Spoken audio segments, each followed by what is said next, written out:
And a former Fox 5 anchor here. Laura, you're back on the phone with us. Thank you so much for being here. Well, you know, your eldest daughter is a student at Edmund Burke School. Is she still at the school? What's the latest, Laura? Yeah, Marina, they're still being kept inside of the school, and she's being told by the, the teachers and the head of the school that it's going to be for a while. And she said they emphasized a while. She's not sure what the status is of the school. She has seen officers in the school, but she's being kept inside of the theater with other students safe, and they're not being allowed out.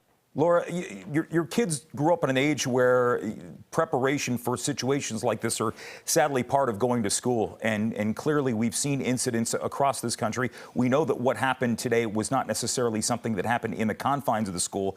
But when you look at what happens, you know, sadly, kids these days they seem to be almost prepared to be in a position to shelter in a case like this. Yeah, I mean, it's awful. Yes, they've gone through preparation, but I think you never, and even as, you know, for the amount of school shootings that I've covered too, and you, Jim, and Marina, that you've covered too, you never are prepared for anything to hit home. And I think, you know, Sienna knew what to do because she's been involved in these trainings at school, and how sad is that? Yeah. Where, you know, you have to be quiet, you have to go into shelter, you have to follow what the teachers are saying. And she knew that something was, you know, going on, likely involving a shooter. She had been crossing the bridge. There's a glass bridge that is between the two school sides of the school. She was on that bridge when she says it exploded.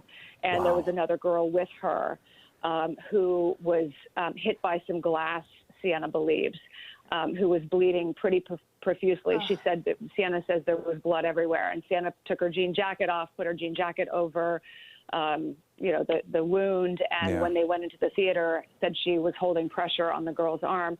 Sienna just called me for the first time just moments ago, and it was the first time that we've been able to speak with her. She conferenced with my husband and me, and was obviously very upset, crying, and she said that she has injuries in her arm too, but the officers are telling her she just needs to sit tight. They're not, you know, she doesn't need treatment at this moment. But she said she was screaming on the bridge too as she crossed, and she even got glass in her mouth.